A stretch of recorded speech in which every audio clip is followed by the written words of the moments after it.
पिछले दिनों एक्टर सुशांत सिंह राजपूत जो हैं उनके आत्महत्या की खबर हमने टेलीविज़न पर और सोशल मीडिया पर देखी।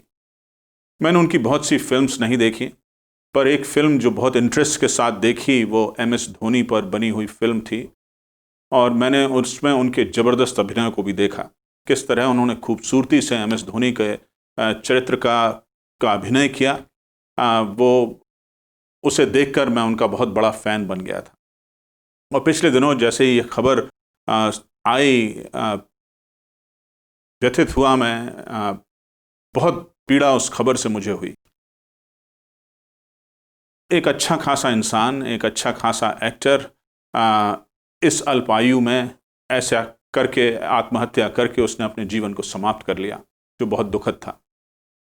उनके बारे में बहुत कुछ पढ़ने लगा, सोशल मीडिया पर देखने लगा। कुछ पुराने उनके इंटरव्यूज़ थे जो टेलीविज़न पर दिखाए जा रहे थे, जहां बहुत सी बातें उनके बारे में लिखी हुई थीं और बहुत सी बातें उनके बारे में दिखाई गईं।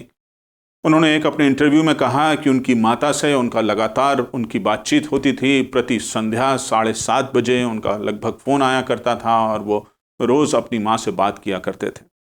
और फिर कुछ वर्ष पूर्व उनकी माँ का निधन हुआ और उस घटना के बाद से उनका जो एक कम्युनिकेशन था वो टूट गया। माएँ ये कार्य भी करती हैं, कम्युनिकेशन का कार्य भी करती हैं, बच्चों से जुड़े रहने का कार्य करती हैं। और बहुत बार मुझे लगता है कि हम जो पिता हैं वो इस कार्य में पीछे छूट जाते हैं। जो मैं उनके बारे में पढ़ रहा था वो ये पढ़ा कि पिता से कम्युनिकेशन के बारे में, पिता से संबंधों का कहीं जिक्र जो था वो बहुत था नहीं। मुझे नहीं मालूम, इस के विस्तार में मैं नहीं जाऊंगा कि उनका निधन क्यों हुआ और कैसे हुआ, पर जो एक सत्यता आज है, आज की पीढ़ी में है, वो ये है कि पिता के बच्चों से जो संबंध हैं और बच्चों के पिता से संबंध हैं वो उतने अच्छे और उतने दृढ़ नहीं। एक विश्वास की कमी है, एक कम्युनिकेशन की कमी है। आप अगर सोशल मीडिया पे देखेंगे कि कौन सी ऐसी बातें हैं जो संबंधों के लिए, रिलेशनशिप के लिए ज़रूरी हैं, तो आपको जो बातें मिलेंगी वो ऑनेस्टी है, ट्रस्ट है, कम्युनिकेशन है। बहुत सी बातें आपको, बड़ी बड़ी बातें आपको सोशल मीडिया पर पढ़ने को मिलेंगी, पर जो बहुत ज़रूरी बात है बच्चों के पिता से संबंध के लिए और पिता के बच्चों से संबंध के लिए, वो एक कम्युनिकेशन है और विश्वास है। बातचीत होना ज़रूरी है। पिताओं ने अपने आप को शायद इतना एलिवेट कर लिया है, इतना ऊपर उठा लिया है, उनका सम्मान होना ज़रूरी है, मैं इस बात को मानता हूँ, पर सम्मान के साथ भी एक संबंधों का बना रहना भी बहुत और बहुत ज़रूरी है। मैं पढ़ रहा था, अध्ययन कर रहा था, उन परिवारों में जहाँ पिता अनुपस्थित होते हैं वहाँ क्राइम्स की संख्या अधिक होती है। जो बच्चे बड़े होते हैं बिना पिता वाले घरों में, वहाँ क्राइम्स अधिक होते हैं, उनके बिगड़ने के चांसेस अधिक होते हैं, उनके नशा करने की आदत जल्दी होती है। उन बेटियों के परिवारों में जहाँ पिता नहीं होते, पुरुष आते हैं, उन्हें संबंधों के धोखे में आसानी से बुन लेते हैं। बहुत सी समस्याएं हैं जो पिता की अनुपस्थिति से परिवारों में आती हैं। पर बहुत बार पिता उपस्थित होते हैं और उपस्थिति के बाद भी बच्चों के साथ, युवाओं के साथ, बड़े बच्चों के साथ जो कम्युनिकेशन होना चाहिए वो उनसे होते नहीं हैं, जो कि बहुत और बहुत ज़रूरी।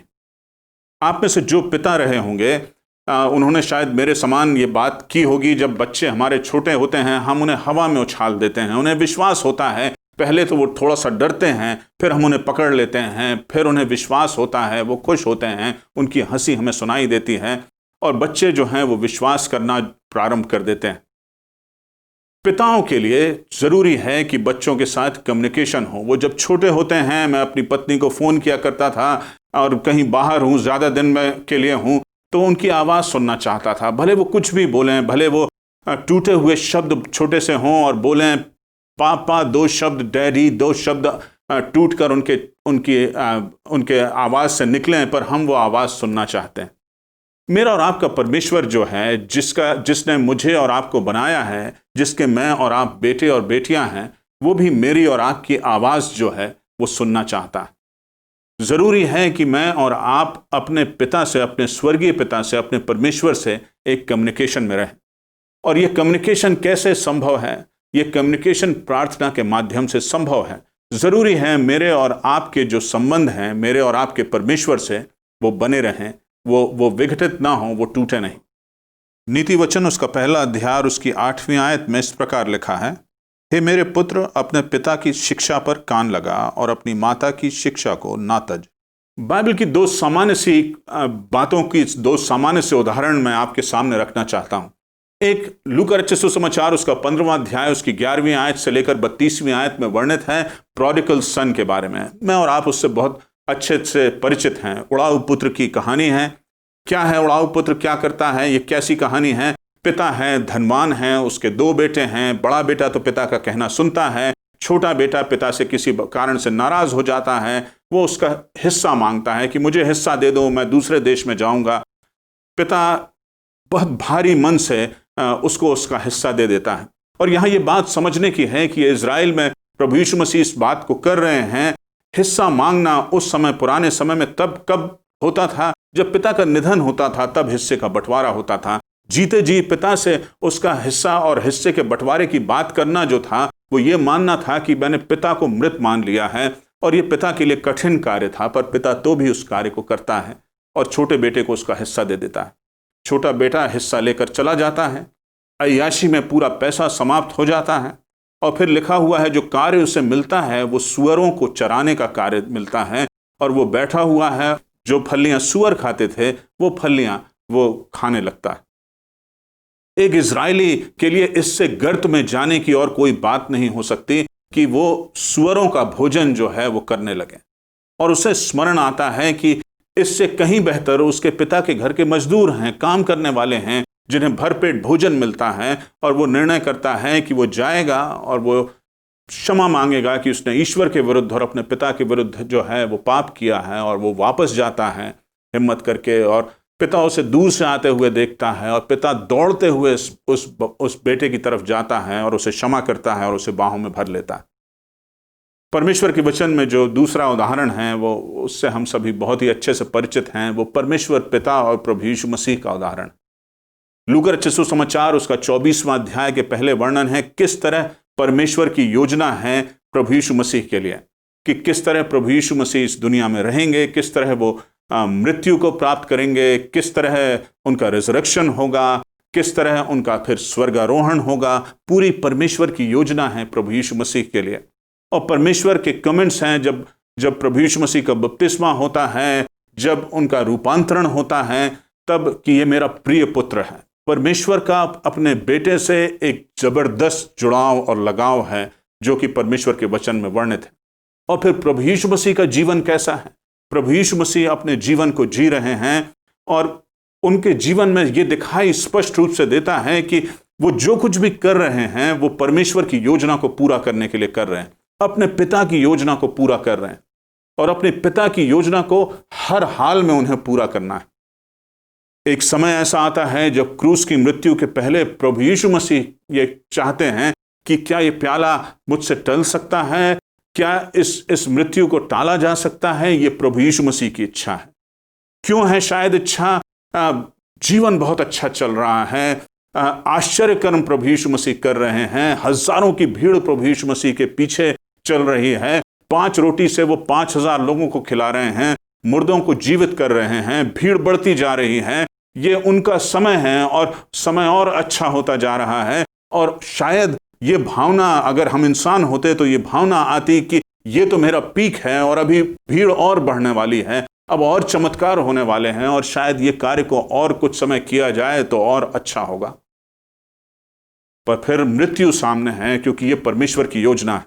और ये बेटा अपने पिता की योजना को पूरा करता है और कहता है मेरी इच्छा नहीं परंतु तेरी इच्छा जो है वो पूरी हो। और मृत्यु को प्राप्त करते हैं और क्रूस पर बलिदान हो जाते हैं। पिता और पुत्र का कम्युनिकेशन और विश्वास का ऐसा जबरदस्त रिश्ता, यह कम्युनिकेशन गेत्सेमनी बाग की प्रार्थना से भी प्रकट होता है। यदि आप बच्चे हैं तो आपके अपने पिता से रिश्ते कैसे हैं, और यदि आप पिता हैं तो आप जो पिता हैं उनके बच्चों से रिश्ते कैसे हैं, इसका पुनर्मूल्यांकन करने का मुझे और आपको आज समय, क्योंकि ये समय फादर्स डे का है और मैं पिता की चर्चा करना चाहता हूं और अपने पिता की चर्चा भी आपसे करना चाहता हूं। मेरे और मेरे पिता के रिश्ते जो थे वो बहुत अच्छे रहे। मैं उनका ज़बरदस्त प्रशंसक रहा। जैसा उनका जीवन था मैंने उस जीवन को बहुत नज़दीक से देखा। और मैं उनके समान बनना चाहता था, उनको इमिटेट करता था। मैं जानता था वो किसी स्थानों पर जब जाया करते थे तो अपने कार्य को किया, उसके बाद माँ के लिए कुछ खरीदना उनकी प्राथमिकता होती थी। मैं भी बहुत बार अपनी पत्नी से कहता हूँ कि मैं जो कुछ करता हूँ मैं अपने पिता की नकल करता हूँ, उन्हें इमिटेट करने का प्रयास करता हूँ। उन जैसा कभी नहीं बन पाऊँगा, कभी नहीं बन सकता, पर कोशिश करता हूँ। मेरे पिता जो हैं वो पिछले कुछ समय से अल्जाइमर्स की बीमारी से ग्रसित हैं, और इस बीमारी में उनका जो ब्रेन है उसका कार्य करना धीमे धीमे कम होता गया है और अब बहुत कम हो चुका है। वो पूरे समय बिस्तर पर होते हैं, हिल नहीं पाते। और मैं स्मरण करने लगा उस समय को जब सब कुछ मैंने उनसे सीखा, पर उसके बाद जब मैंने अपने कार्यों को प्रारंभ किया और विशेषकर जब मैं कभी भी बोलने जाया करता था, हर सभा में, जो भी सभाएं होती थी, बड़ी सभाओं में वो उपस्थित हुआ करते थे। अंत के दिनों में आ जाया करते थे और उस भीड़ में वो सबसे सामने बैठा करते थे, और उन्हें इस बात से खुशी होती थी कि जो कुछ मैं कर रहा हूँ उस बात से वो बहुत अधिक प्रसन्न होते थे। और समय बदल गया था और मुझे लगता था कि मेरा सबसे बड़े अगर फ़ैन कोई हैं तो वो मेरे पिता हैं।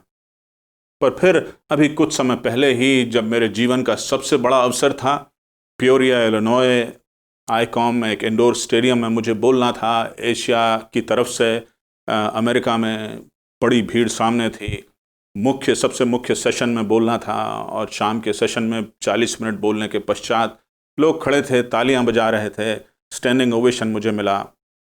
खुशी थी, पर मेरे पिता जो थे वो वहाँ नहीं थे। लोग खड़े हुए थे, तालियां बजा रहे थे स्टेडियम में। मैं स्टेज से पीछे उतरा, आंखों में आंसू थे। आंखों से आंसुओं को साफ किया और मुस्कुराता चेहरा लेकर लोगों से मिलने सामने आ गया, और उसके बाद लोगों से का अभिवादन जो था वो स्वीकार करने लगा। ये फादर्स डे फिर मेरे और आपके सामने है। मुझे और आपको अवलोकन करना है कि मेरे और आपके पिता से कैसे मेरे और आपके कम्युनिकेशन है। मेरे पिता, आप जानते हैं, वो अब बिस्तर पर हैं। वो चलना चाहते हैं पर चल नहीं पाते, बोलना चाहते हैं पर बोल नहीं पाते, देखते हैं पर पहचानते नहीं अपने बेटे को। और मुझे नहीं पता, मुझे नहीं मालूम कि कितना और समय, कितना बहुत कम सीमित समय मेरा उनके साथ बचा हुआ। मुझे और आपको अपना ध्यान जिस ओर केंद्रित करना है वो इस ओर है कि मेरा और आपका एक पिता है जिसने मुझे और आपको बनाया है, और वो पिता है, वो परमेश्वर है, वो मेरे और आपका रचयिता है। वो बैठा हुआ है और वो चाहता है कि मेरा और आपका जो है वो कम्युनिकेशन अपने उस पिता से बहुत अच्छा हो। मैं और आप उसके बेटे और बेटियां हैं। वो मेरी और आपकी आवाज़ को सुनना चाहता है, मेरी और आपकी प्रार्थनाओं को सुनना चाहता है, इस संबंध को बना के रखना चाहता है, और मेरे और आपके जीवनों को वो आशीषित करना चाहता है। ज़रूरी है कि मैं और आप उस पिता से निरंतर बातचीत करें, जो जाने वाला नहीं है, जो बीमार होने वाला नहीं है, जो निरंतर मेरे और आपकी बातों को सुनने वाला है और मेरे और आपके जीवनों को निरंतर आशीषित करना चाहता है। मैं आपसे निवेदन करना चाहता हूं कि इस फादर्स डे आप ये निर्णय करें, यदि आप पिता हैं तो बच्चों से, अगर आप बच्चे हैं तो पिता से, कि आप अपने कम्युनिकेशन को मजबूत करेंगे, धन्यवाद देंगे। जो कुछ भी उन्होंने आपके जीवन में किया है उसके लिए आप उन्हें धन्यवाद देंगे, और उससे बढ़कर अपने स्वर्गीय पिता से आप बातचीत करेंगे, जो कि पिता उपस्थित है, जो कहीं जाने वाला नहीं है, जो कभी बीमार होने वाला नहीं है, जो मेरी और आपकी आवाज़ को सुनना चाहता है और मेरे और आपके जीवनों को बहुतायत से आशीषित करना चाहता है। आप सबों को हैप्पी फादर्स डे।